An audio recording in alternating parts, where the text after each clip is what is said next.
Magandang umaga mga kawan! Oras na para sa pinaka-inaabangang weather update dito lang sa Weather ni Juan Channel kung saan ay hatid namin sa inyo ang pinakasariwang balita tungkol sa lagay ng panahon. Tara na't alamin natin ang weather update today. Magandang umaga po sa ating lahat.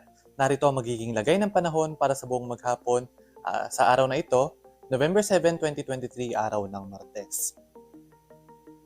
Sa kasalukuyan ay patuloy na umiiral itong easterlies o yung mainit at malinsangang hangin na nagmumula sa karagatang Pasipiko na siyang nakakaapekto ngayon sa may bahagi ng Palawan, Visayas at Mindanao at asahan sa buong maghapon ng mga pag-ulan o kalat-kalat ng mga pag-ulan sa may bahagi ng Southern Luzon, gayon din sa may Eastern Visayas at ilang bahagi ng Northern Mindanao. Samantalang sa ngayon, wala pa rin tayo namomonitor na low pressure area sa loob at labas ng ating Philippine Area of Responsibility. Kaya naman hanggang sa weekend ay mababa pa rin yung tsansa na magkaroon tayo ng bagyo sa loob ng ating PAR. At para naman sa magiging lagay ng panahon ngayong araw sa Kalakhang Luzon, naasahan ang maulap na kalangitan na may kalat-kalat na mga pag-ulan, pagkidlat at pagkulog sa may bahagi ng Quezon at ng Bicol Region. Samantalang sa nalalabing bahagi ng Luzon, kasama na dyan yung Metro Manila, ay aasahan pa rin ang generally fair weather conditions at may kainitan, lalong-lalo na sa tanghali at sa hapon, at may mga tsansa pa rin ng mga pag-ulan, especially sa hapon at sa gabi. Agwat ng temperatura sa may Lawag, Kalayaan Islands at sa may Puerto Princesa ay nasa 24 to 32 degrees Celsius, sa may Tuguegarao ay 24 to 33, sa may Baguio City 17 to 25, dito naman sa may Metro Manila 25 to 32 at sa may Tagaytay 23 to 31 at sa may Legazpi ay nasa 25 to 31 degrees Celsius.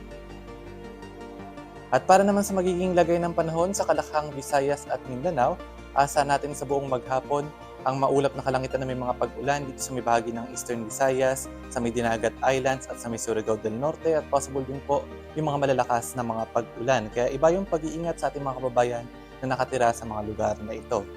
Samantalang sa nalalabing bahagi ng Visayas at Mindanao, generally fair weather conditions din at may kainitan, lalong-lalo na sa tanghali, bagamat mataas na rin yung chance ng mga pag-ulan pagdating ng tanghali dito sa may bahagi ng Central Visayas at ilang bahagi pa ng Northern Mindanao. Ang agwat ng temperatura sa may Iloilo ay nasa 27 to 32 degrees Celsius, sa may Metro Cebu ay 26 to 32, Tacloban 26 to 31, dito naman sa may Cagayan de Oro ay nasa 25 to 31 degrees Celsius, sa may Metro Davao ay 25 to 33 at dito naman sa may Zamboanga City ay nasa 24 to 33 degrees Celsius. At para naman sa lagay ng ating karagatan, sa ngayon ay wala pa rin tayo nakataas na gale warning sa namang baybayin ng ating bansa, ngunit iba yung pag-iingat pa rin sa mga papalaot dito sa may extreme northern Luzon kung saan maaaring makaranas ng katamtaman hanggang sa matataas na mga pag-alon dulot ng unti-unting paglakas ng hanging amihan. At para naman sa ating 3-day weather outlook sa mga pangunahing syudad ng ating bansa, dito sa Metro Manila and most of Luzon, inaasahan natin na tomorrow ay magiging maaliwalas pa rin yung panahon at magkakaroon lamang ng mga isolated mga rain showers and thunderstorms. Samantalang dito sa may bahagi ng Southern Luzon, partikular sa may Legazpi, gayon din sa Metro Cebu at Metro Davao o sa may Kalakhang, Visayas at sa ilang bahagi ng Mindanao ay makararanas ng mga pag-ulan hanggang bukas dahil pa rin sa epekto o posibleng dahil pa rin sa epekto ng easterlies.